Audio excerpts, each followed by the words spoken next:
வணக்கம். தேசம் சிறப்பு செய்திகளுக்காக நான் உங்கள் ரேவதி குணால. பேரா மாநில அரசாங்கத்தின் பேராதரவோடு தேசிய நிலையிலான கபடி போட்டி சிறப்பாக நடைபெற்றது. வணக்கம், என் பேர் ஜீவனஸ்ரீ அனப்பரம்பான் தமிழ் செல்வன். எனக்கு 16 வயசு. நான் போலீஸ் மாநிலத்திலேருந்து வரேன். குவார்ட்டர் ஃபைனல் வரைக்கும் போயிட்டு தோத்தாலும் எனக்கு நிறைய அனுபவம் கிடச்சிச்சு. எப்படி விளையாடணும், எப்படி ரைட் போகணும் அப்படின்லாம்.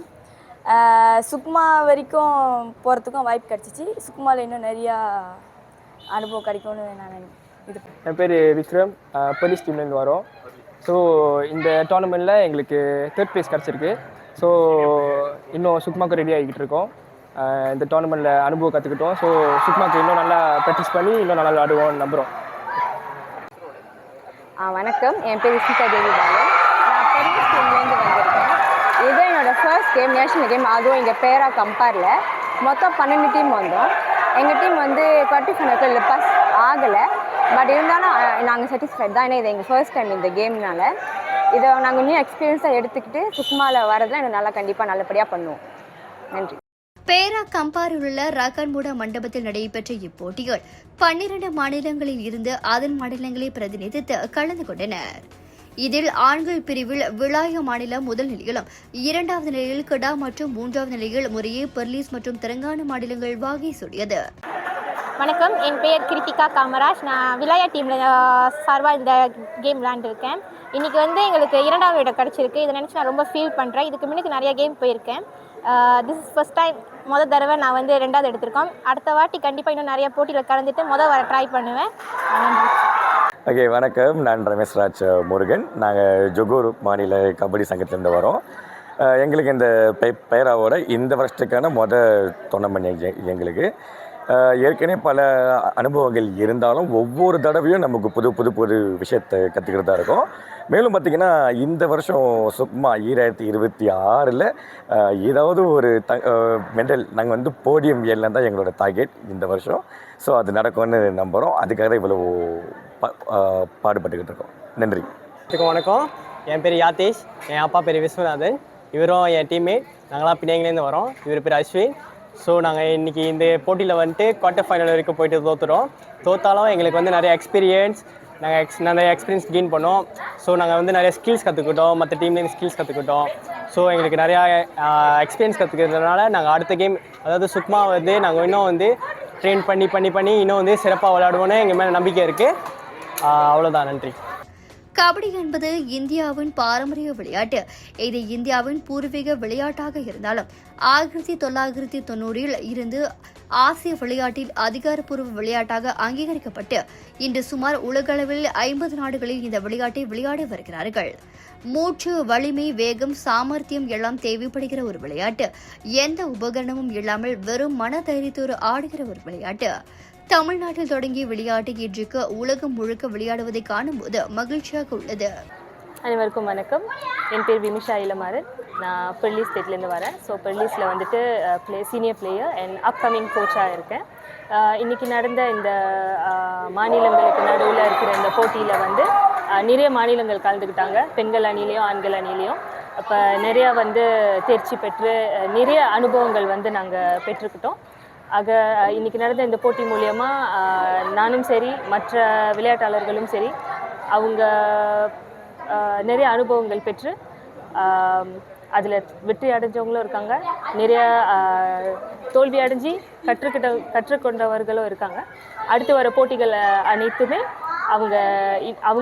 நாங்கள் எல்லாருமே இன்னும் நல்லா பெர்ஃபார்ம் பண்ணி இன்னும் நல்ல பதக்கங்களை, புகழ்களை பெறணும்னு எல்லாருமே ஆவலாக காத்துட்ருக்கோம். வணக்கம், நான் ஏஎஸ்பி எஸ் முத்தையா பிள்ளை, மலேசியா கபடி சங்க துணைத் தலைவராக. இன்றைக்கி கஜோனான் கபடி கபங்சான் 2026 29 மேலேன்னு 31 மே வரைக்கும் காம்ப்ளெக்ஸ் ரக்கன்முடா கம்பார் பேரால் 12 ஆண் குழு 9 பெண்கள் குழு கலந்துக்கிட்டாங்க. இந்த அவங்களோட ரிசல்ட்டை நான் இப்போ அறிவிக்க போகிறேன். ஆண் குழுவில் வெற்றி பெற்ற குழு Johann விலாயா பிரஸ்கத்துவான், நயப் Johann kara, கத்திகா Perlis and Telangana. பெண் பிரிவில் வெற்றி பெற்றவங்க கடா, Naib Johan Wilayah Persekutuan ketiga bersama Kelantan and Terengganu. இந்த 3 நாள் ஈவெண்ட்டில் வந்து எல்லா ஸ்டேட்டும் வந்து கலந்துக்கிட்டாங்க. 12 ஸ்டேட் வந்து கலந்துக்கிட்டாங்க. இதுக்கு அடுத்தபடியாக வந்து சுக்மாவில் வந்து எல்லாரும் வந்து கலந்துக்குவாங்க. அதுதான் எங்களோட இறுதி ஆட்டம். இந்த வருஷம் வந்து சிறப்பான கபடி ஆட்டம் வந்து அதில் தான் இருக்குது. அது வந்து வர 13ஆம் தேதியிலேருந்து 18ஆம் தேதி வரைக்கும் ஆகஸ்ட்டில் வந்து MPSJ சர்டாங்கில் வந்து நடைபெறும். நன்றி, வணக்கம். இப்போட்டிகள் 9 மாநிலங்களில் இருந்த மகளிர்கள் கலந்து கொண்டது பாராட்டுக்குரியது. பேரா மாநிலத்தில் இப்போட்டியை அரசாங்கம், தேசிய கபடி சங்கத்தின் பேராதரவோடு பேரா மற்றும் தேசிய கபடி சங்கத்தின் பயிற்றுநர் பிரபாகரன் தலைமையில் இப்போட்டி நடைபெற்றது.